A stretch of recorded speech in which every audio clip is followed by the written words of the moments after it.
مگر وہ کچھ کر بھی نہیں پاتے تھے کیونکہ نمبرز بول رہے تھے۔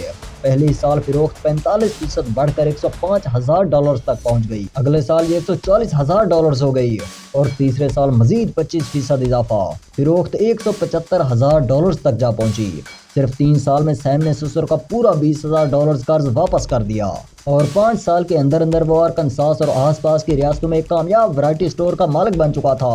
لیکن کہانی یہاں ختم نہیں ہوتی، کیونکہ سچ یہ ہے کہ یہ کامیابی زیادہ دیر چلنے والی نہیں تھی۔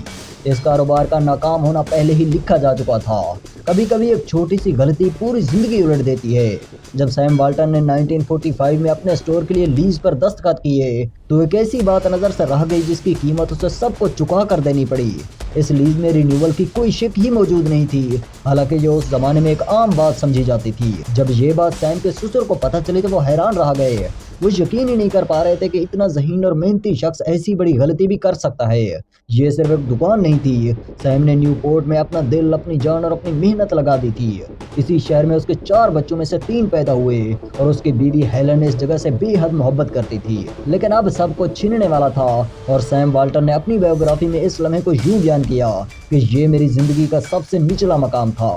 میرے پیٹ میں درد ہو رہا تھا، میں نے پورے علاقے کا سب سے بہترین ورائٹی اسٹور بنایا اور کمیونٹی کے لیے سب کچھ کیا، اور اب مجھے اپنے ہی اسٹور سے نکالا جا رہا تھا۔ جب اسے اپنی ہی دکان چھوڑنی پڑی تو سیم ٹوٹ ضرور گیا مگر ہارا نہیں۔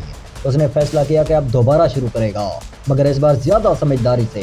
کئی جگہوں پر نظر ڈالی مگر دل کہیں نہ لگا، اور پھر آخرکار ایک چھوٹے سے قصبے بینٹن ویل، آرکنساس میں اسے موقع نظر آیا۔ 1950 کے موسم گرما میں سیم نے اپنی دوسری دکان کھولی اور نام رکھا ویلٹن 5 اینڈ ڈائم۔ لوگ ہنستے تھے اور کہتے تھے کہ 60 دن یا زیادہ سے زیادہ 90 دن یہ دکان ضرور بند ہو جائے گی، لیکن سیم نے ایک بار پھر سے سب کو غلط ثابت کر دیا۔ اس قصبے میں پہلی 2 ورائٹی اسٹور موجود تھی، مگر کوئی بھی والٹن جیسی کم قیمت دینے کو تیار نہیں تھا، اور پھر جیسے ہی دکان کھلی بینٹن ویل کے لوگوں کی زندگی بدلنے لگی۔ سستا سامان، صاف دکان اور خوش اخلاق رویہ، اور اسی وجہ سے لوگ بار بار آنے لگے۔ 1950 کی دہائی میں جب امریکہ معاشی دباؤ سے گزر رہا تھا، سیم نے اسی مشکل کو اپنا ہتھیار بنا لیا۔ اس نے اخراجات کم کیے، چیزوں کی قیمتیں نیچے رکھی اور گاہک کو ہمیشہ پہلے نمبر پر رکھا۔ اس نے ایک اور انوکھا فیصلہ کیا، کم ملازمین مگر خود سروس کا نظام۔ گاہک خود چیزیں اٹھاتے اور دکان تیزی سے چلنے لگی۔